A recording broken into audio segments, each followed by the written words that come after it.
Hey guys, today I'm going to go over the Pythagoras theorem and SOH CAH TOA. It's going to be a pretty short video because I'm sure most of you have gone over it already and it's not too difficult. But I will also upload shortly a few videos about the sine rule, cosine rule, and area of a triangle rule.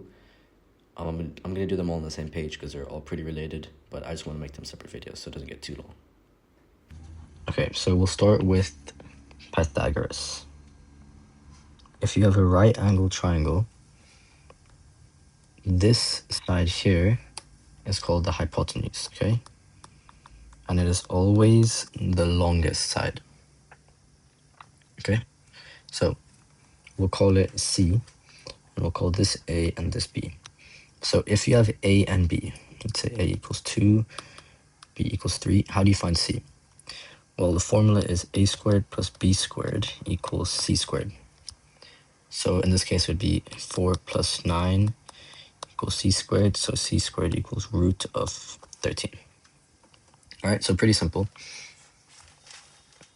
And then after that, it gets a tiny bit harder, but not too bad. Now let's say we add an angle here. Just remove that. Okay. So we have 3 things we need to memorize. Okay, well, I'll write down the Pythagoras formula right there. The next thing is SOH CAH TOA. So we have SOH CAH and TOA, and I'll explain what those are in a second. So SOH is for sine, CAH is for cos, and TOA is for tan. You're probably wondering what I'm talking about if you don't know what this is. So sine, cos, and tan are wave functions, which we will go into later on in the unit of topic 3 with the unit circle and radians, but that's much later. So for now, I'll just tell you, if you have an angle here called theta, the angle, and you take the sine of theta, it will always be equal to the, well, actually, let me just rub these out. It will always be equal to the opposite over the hypotenuse. So the O is for opposite, and that's for hypotenuse. All right, so this is the opposite angle, opposite side, sorry. So it's opposite to the angle. Okay, and then this is the hypotenuse because, like I said, this is always the hypotenuse, the longest side. So if you had theta, sine theta equals O over H. So why would we use this? Well, if you had H as 3 and O as, well, can't be longer than 3, so let's say 1, you would do sine theta equals 1/3, and then you can find theta,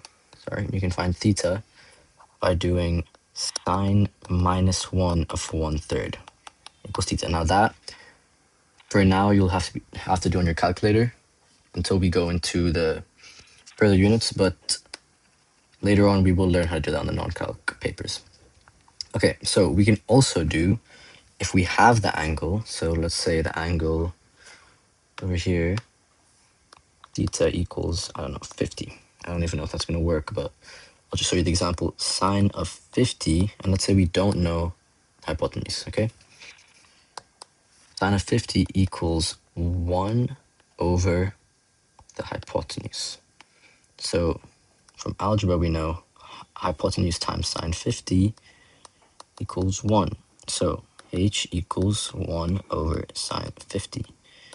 I'm not sure what that's going to give you, but it might be incorrect because I didn't really calculate what that angle might be, but you get the idea.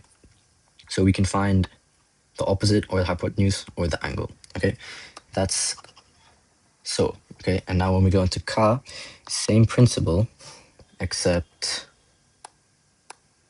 it is the adjacent and the hypotenuse, okay? So cos of theta is this is the adjacent angle, adjacent side, sorry, because it's adjacent to the angle, okay? And then there's h, which is again the hypotenuse, okay? So it equals the adjacent of the hypotenuse. Same thing. If you have the angle, let's say theta equals 20, cos 20 equals, and let's say a equals 2 equals 2 over h, and then you can find h the same way, okay?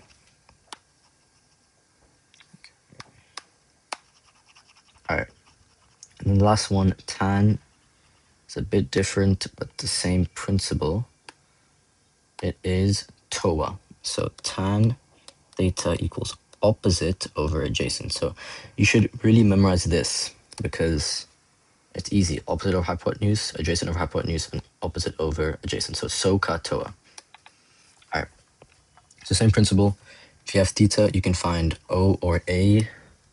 Same thing basically. All right. So this is the opposite angle and opposite side. Sorry. And this is the adjacent side. So, and by the way, this isn't just for this angle. It could also be for this angle. So for this angle, the opposite would be here and the adjacent would be here. Okay, so just be cautious, okay? It's not always the same. It depends on the angle. Same way for 90, this is also an angle. You can call this theta, which is equal to 90. The opposite is actually the hypotenuse, okay? And the adjacent, well, it could be either, all right? Okay, so that's SOH CAH TOA. Thank you guys for watching, and let me know if you want me to cover any specific topics.